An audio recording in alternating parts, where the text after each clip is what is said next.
Hi, this is Billy Nicholls, and you are listening to Retrospective with John Broughton on KC Radio 97.7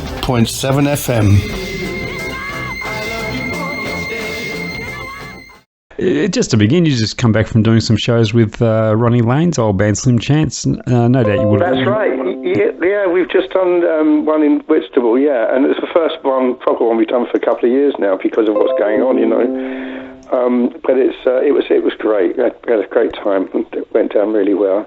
No doubt you would have known Ronnie quite well. How's the audience response been to having his old band out there again? Well, it's an incredible. The thing is, it's such good time music. We don't just do Ronnie's stuff. We do. The majority of it is.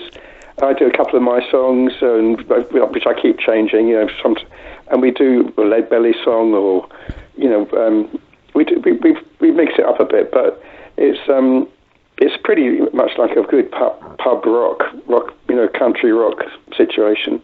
And of course, Ronnie and I go back quite a long way, back to the late 60s when we first met, and so when they asked me to join the band, it was quite an easy transition for me to go from the Who to Ronnie, because Ronnie was one of my best friends, so that was nice. Now, just to track way back, your dad was a musician back in the days of the big band, so was he particularly supportive to you when you started to show an interest in a music career? Yeah, I think going back to he was in the RAF band, the Squadronaires, which was a swing band, and he played double bass, but he was a scat singer then as well. So, this is before we had television. When I was a very young boy, he'd pick up the ukulele and we just sing songs, and he basically, I think what he helped me do is to teach me harmony work, because we all had to take a different harmony, each one member of the family, and so it was a good learning thing, really, apart from learning how to play the ukulele a bit, but that was the basics of it. He tried to teach me how to read music, but I didn't want to know. Now, I read somewhere that as a 16-year-old, you summoned up the courage to approach George Harrison to get you some help in getting your songs out there. Do you recall that and what George's response was?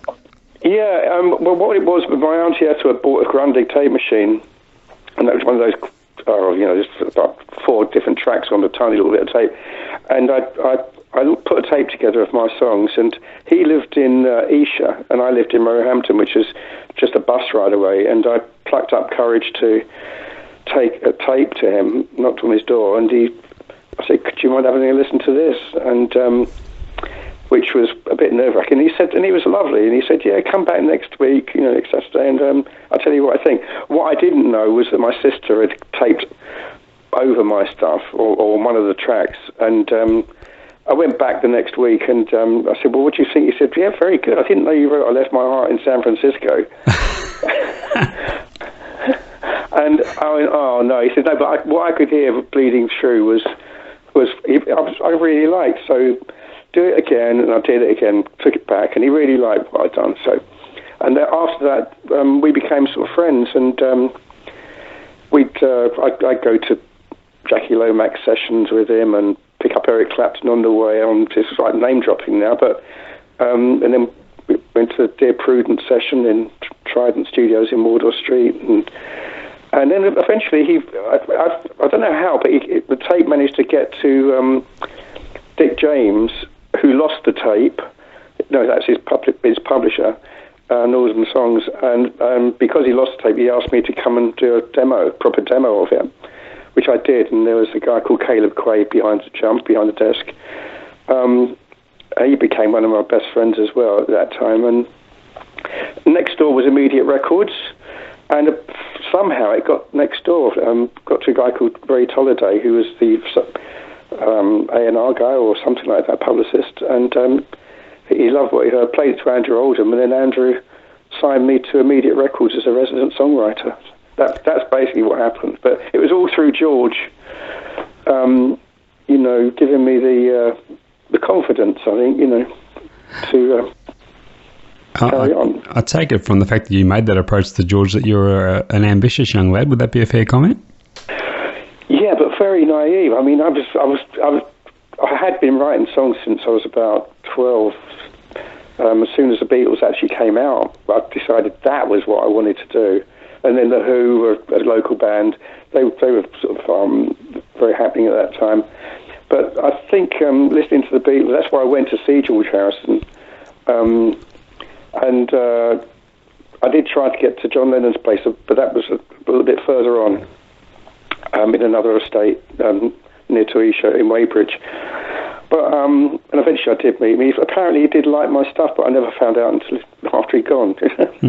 But yeah, I was, I suppose, ambitious. I really wanted to do it, really wanted to write songs, and I'm still doing it, and when one song gets finished, another one comes along, Now, you wound up working as a staff songwriter at Immediate. How did that procedure work? Were you assigned a certain type of song to write for specific artists, or did you just write and they just took whatever? John, they gave me an office with a couple of G36 Revoxes and there's all the Rolling Stones guitars, Keith Richards guitars stacked up against the wall, and they just said, get on with it, just write. And then now and again, Andrew would say, okay, just now you've got that, go into Regent Sound in Denmark Street, and there was a studio there, and I just demoed them, and that's what I did, kept demoing, and then eventually he played them to Del Shannon, who he wanted to do an album with, and Del Shannon did a couple of them, and a woman called Dana Gillespie, and then eventually he said, why don't we just do an album with you, so, and the Small Faces did the first track with me, which wasn't my song, a song called Would You Believe. Then after that, Andrew got totally interested, and I've ended up in Olympic Studios and knocked out an album in about 2 weeks, I think it was, in those days, but with a lot of really lovely musicians, including Caleb Quay, Nicky Hopkins, and all sorts of people. Now, most articles I've read that talk about the Would You Believe album compare it to the Beach Boys' Pet Sounds, as that being an inspiration. Was it Pet Sounds you had in mind when you went in to record that album? Oh, no, absolutely not, no. I mean, I love Pet Sounds and the Smiley Smile album that had just come out, or was about to come out, I can't remember, but we had carte blanche to listen to a lot of the stuff immediately before everyone else, because Andrew published the Beach Boys in the UK. So, and we used to play Pet Sounds all the time, and the Mamas and the Papas and all that sort of stuff at that time, but absolutely not, no. The stuff I was writing was nowhere, it was the first songs I'd ever written, I was much younger than everybody else, and looking back, they were just very naive. I mean, there was sort of a bit of a piss take of a Beach Boys thing on Daytime Girl. We did a sort of a cappella thing in some very close harmony, but that was all. There's no way that I could compare that album with Pet Sounds. That's just other people's ideas. I don't know why they came up with that. Yeah.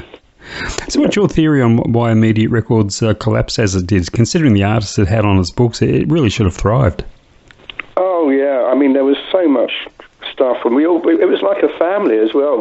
I sang on a lot of people's, I sang on the Small Faces album, Ogden's Nut on Flake, but no one ever got credited. We just did it because the work needed to be done.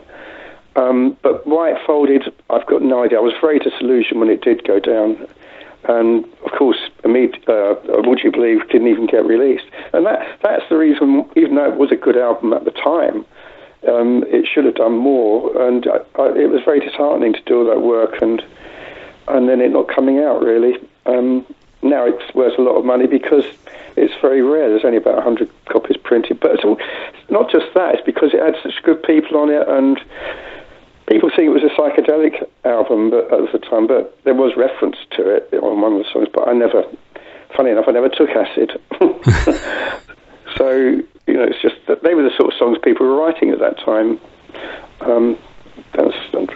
That's how it happened, though. But yeah. Immediate was a very sad thing, and Andrew was very upset, but that it folded and asked me if I wanted to look after his house in Connecticut, because I'd never been to America, and I said, why? I was going to go for 6 months, and And I eventually went there, and mainly because he had a grand piano and a Hammond in the house, and I didn't know how to play the piano very much. So I spent about 6 months writing songs on piano and guitar, you know. Do you have pretty clear memories of the Would You Believe sessions? Not really. As I said, it was done in about a couple of weeks. It was very fast. The songs were already written, and the session musicians were phenomenal, and the orchestrations were done very quickly. And I still can't remember some of the musicians that were on the album. It was done that fast. And when I've asked Glyn Johns, who was the engineer, or Andrew, no one can seem to remember. They think that, I mean, the majority we can remember, but there was a lot that we can't, which is really unfortunate, you know. But it was a good time. But Glyn just said we had such a great time doing it, you know, and it was a learning curve for me, going into Olympic Studios and singing, and yeah, it's very exciting, really. I was so young, though. You know. Yeah, it must have been devastating to you at the time to have that record that you put all that work into, not get a proper release. Have you ever pondered how your career may have panned out had it been released and enjoyed the promotion it would have? Not really, because I've never lived that way. I mean, the same thing happened when my second album came out with GH Records. They folded as soon as my album was finished. So exactly the same thing happened to my second album.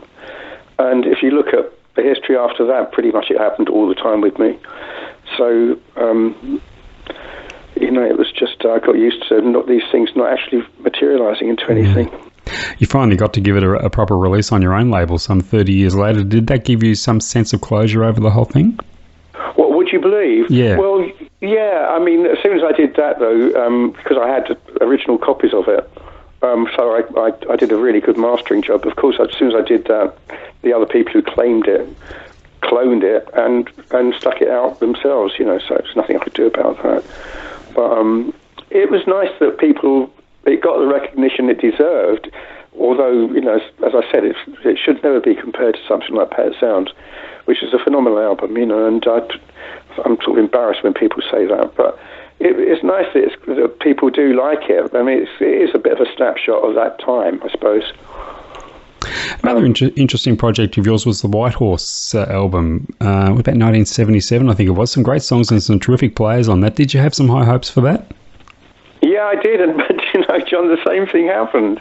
You know, I spent a lot of time. I lived in America for a while until we got the deal with Capitol Records, and we finished the album, and then another band called White Horse that had already been established in America said, you can't do anything with it. You know, you can't promote it. You can't go on the road. We've already got that name, and we didn't know that. And Capitol literally pulled it. So once again, nothing happened to that album. What a shame. I know, it's ironic, isn't it? And so it goes on. But the good thing was that a couple of tracks was heard by Leo Sayer, heard Can't Stop Loving You, and they chose that as a single for his album. And then Without Your Love, which was on that album, which was a Meher Baba song, actually. Pete Townsend said when Roger Daltrey wanted to do his film McVicar, he said, you should listen to Without Your Love. It's one of my favourite songs, and you should try and find a place for it in the film. And they did, and that was his biggest hit as well. So, as you say, there's some good tracks on that album. There were some great players. Little Feat, you know, a lot of people from Little Feat were on it. And, yeah. Yeah. No, that Leo Sayer version of I Can't Stop Loving You was probably your first major commercial success as a songwriter. Could you see the hit potential in that song when you wrote it? Sorry, could you repeat that? Yeah, the song I Can't Stop Loving You that Leo Sayer had a great success with. When you wrote that song, could you see that it had hit potential? Yeah, I think as soon as I'd written it, I was at home and about to leave for America. And a friend of mine, Bruce Rowlands, who used to be in Slim Chance, a great drummer, he's not with us anymore, unfortunately. He came over to my flat. He was good friends of mine, and he heard I was going to America to do an album. He said, you should really have a 3/4 song on your album. I said, what do you mean? He said, like a waltz time. It's country. And I took it on board and I went to the piano and I wrote "Can't Stop Loving You" straight away. And as soon as I wrote it, I told my wife, I think I've written a hit song. But she went, "Oh yeah," and I've heard that before. But it was through Bruce Rowland that I decided to try a 3/4 song. I went to America, recorded it with White Horse. And it wasn't about anyone in particular. It was about leaving, because I was leaving home, leaving my young family, and it was the emotion of the song. Okay, I made it up about someone, but it wasn't about someone in particular, Is that right, that Leo's version of the song had pretty much the same musicians on it as a recording that you'd done? Yeah, I think Freddie Tackett and one of White Horse was eventually in his band, Kenny Altman, eventually joined his band. But he did have quite a few musicians, I think, that we used, So during the years, has songwriting become something that has gotten easier with age and experience, or do you still suffer those moments of songwriter's block? No, I don't suffer with that at all. Never have. I've usually got maybe 10 or 12 ideas going, because I usually write the music first, and if they stick around, then they're worthy of maybe writing a lyric to, which I've always find much more difficult. But there's always music around, so every day I go to the studio. My son Morgan has set me up with Logic and everything in my studio, and I very rarely use it unless he's around, because when I go into the studio, I write songs. I go to the piano or the acoustic guitar or anything that's lying around, and I'm writing, or writing lyrics to go with them. And I don't get the time to record, It's just that's something that I do naturally, so, and always have done, So no chance of me retiring, John.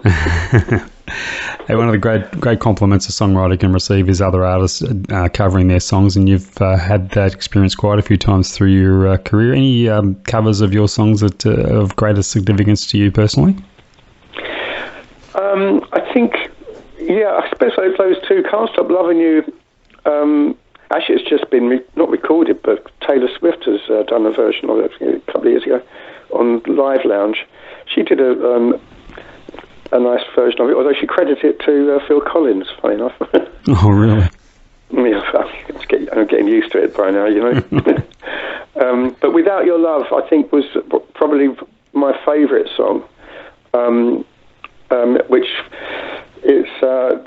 it's never been recorded by anybody else other than Roger Daltrey, because it's a very difficult song to nail. And I'm playing on it, on his version as well, because it was done on a 12-string guitar that I bought at an auction that Pete Townsend had put into some fete, and I bought it for 15 quid, and I took it home, and Hagstrom, I think it was, Hagstrom, maybe not Hagstrom, and I started to tune it up. I never had 12-string before, and all the strings broke. And I called Pete up and I said, "What's going on with this guitar? It doesn't tune to concert." And even that's because it's not a concert guitar. He said, "You tune it to C." And I'd already snapped all the strings apart from some of the high ones. And as I started to put the high ones on in different, I only had a few of them left, and so they're all going on in different octaves. And then this tune started to come, and it came so fast. And then the words came exactly at the same time. And I was thinking of Barbara, I met her Barbara at the same time, and it was one of those unbelievable experiences when the melody, and in this really weird tuning, and it's very complicated to play. But even if I gave my guitar in that tuning to someone else, they probably wouldn't be able to play it because it's picked in a different way. So that song to me is about the most special song I've ever written, I think. You contributed a few songs to the McVicar soundtrack. Were they all written specifically for the film, or were they just taken from a selection of songs you already had? No, I think, "Without Your Love" was already written, as I just said. Yeah. I read McVicar's book, which I thought was great. Harrowing, but very well written. The script I read was okay, but after they accepted "Without Your Love," they said, "Could you write more songs?" Which I did. And even when I submitted the songs and they were used in the film, "Waiting for a Friend," for example, when he's waiting to be picked up by somebody he doesn't even know while he's on the run. I still put a bit of Barber in there on the last verse. If you listen to it, there's a hint at reincarnation in the last verse. And White City Lights, for example, McVicar was definitely written about. McVicar, obviously. Yeah. But there's always inflections, like White City Lights is really another Barber song, but it was so perfect for... and I twisted the lyrics a bit to make it suit the film, you know.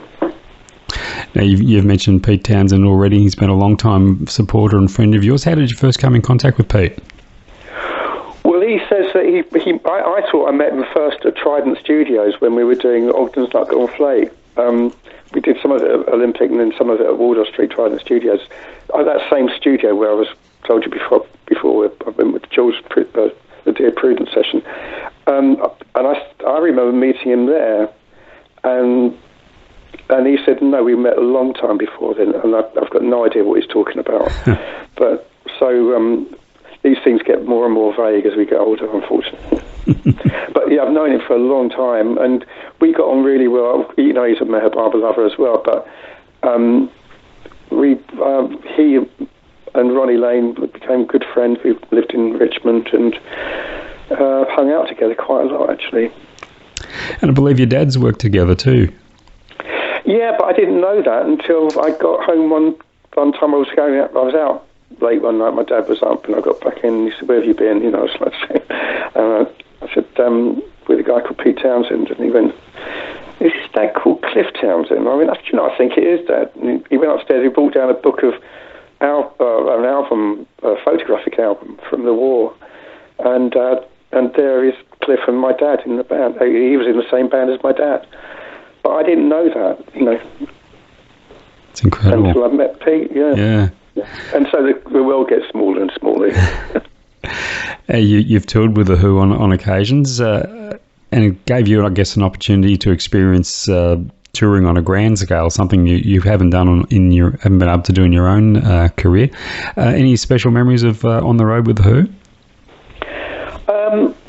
Yeah, I mean, it was difficult for me to adjust to sort of going out and just singing with backing vocal. But when it was Pete that asked me if I could musical direct as well, so there was a lot on my shoulders. There's a lot of work to do.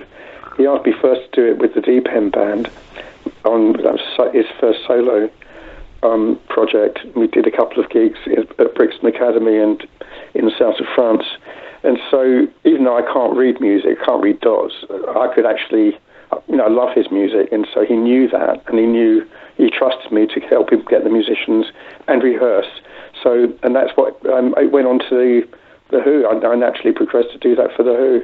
But I also used to sing on the albums with on the Who albums, backing vocals on the Tommy album, film soundtrack, and other things. So it was almost like a natural progression, really, to go out with the Who. But when I started with them, although I knew Keith because I've been working on the albums, but when we got on the road, Keith had already passed away, so I didn't actually get to work with him on stage per se. Now, you set up your own record label in the late 90s and went about remastering a lot of your earlier work. Was having that creative control over your work something you'd regretted not having earlier? Well, I suppose so, because as you know, as I've explained, everything that I touched just went wrong. Even though I got some nice albums out of it with record companies, they just it just fell flat on its face. Even the Under One Banner album that I did at Phil Manzanera's studio on his label, it folded as soon as I'd finished the album. It was almost every single album, and that's why I decided to set up my own record label, and because I needed, you get sort of egg bound. You have all these songs, and you want to record them, which I do, and then there's no other way of getting them out but to set up my own record label, albeit sort of a very homegrown sort of situation, and so it just reaches a few people, a few fans that always buy the next album, But it's a way of getting stuff out there and finishing the songs, because I love going into the studio. I'm a bit of a studio rat, even though I'm a bit of a Luddite. I don't like I'd much prefer to work with people in the studio behind the desk and everything. I don't like doing it all on my own. I just can't. I need to have some feedback. But it's great to actually take a song and finish it, not just finish the song, but to record it the way you want it to be recorded, Now, apart from working with Slim Chance, what else is keeping you busy these days? Well, that's it, really. I'm still working with The Who. Before the pandemic, I was singing backing vocals on stage with them. We did two legs in America with a big orchestra, which was good, full orchestra. And when I'm not doing that and working with Slim Chance, I do things with Roger Daltrey. We've got an acoustic band together. And he's going out in November to do a month, but I'm not going to be in that situation because he's expanded the band and made it more sort of rock and roll. But I will be there at rehearsals to help him MD it and pull it all together. But that's it. And Slim Chance, we're doing an Airstream thing at Christmas time. It's called Airstream. There's a streaming going on after one of the gigs we're doing in town. But that's it. So I'm in 3 bands at the moment. And next year that I've been told that The Who are going to go out again to America and do 2 more legs out there. So I'll probably get involved in that. Oh, wonderful. Could it be with the orchestra again? So, and I'm just on my own. I don't have any other person singing with me. It's just I'll just be standing there on my own singing the backing vocals, alongside obviously Simon Townsend and Pete and Roger. Yeah. No recording plans of your own? Well, no. I've got unless I decide to put out another album, and it's getting to that place now where I've got some songs that I want to finish. I've probably got an album's worth of new stuff, but I've got about 80 demo tapes that aren't really demo tapes. They're 24-track tapes going back to the 70s that I've never released. So I might do that and put out a couple of albums of unreleased material that didn't actually make the final cut, but they're really good songs, so I should really get them out, Wonderful. Hey, Billy, thanks so much for your time. It's been an absolute pleasure catching up with you. You've certainly had some unlucky breaks through your career and definitely deserving of much more success than you have, but it's great to see you come up smiling each time and don't hold any bitterness towards the industry. Well, no, these things happen. You can't do that. I mean, you've got to think you're lucky to have been around at that sort of time with some great people, and the songs keep coming. It's just, I think the advice I give to anyone who's writing songs is to stick to doing what you want to do. Don't get too influenced by what else is around and try to emulate what's going on. Just let it come. Write the songs that you want to write, not what's fashionable. And that would be my advice. Not that you asked for my advice, but... Terrific. Well, thanks again for your time, Billy, and we love your work, and we certainly look forward to the next instalment. All right, well, let me know if you want me to send you anything, okay? Most certainly will. All right. Take care. Have a great day. Thanks, John. Bye.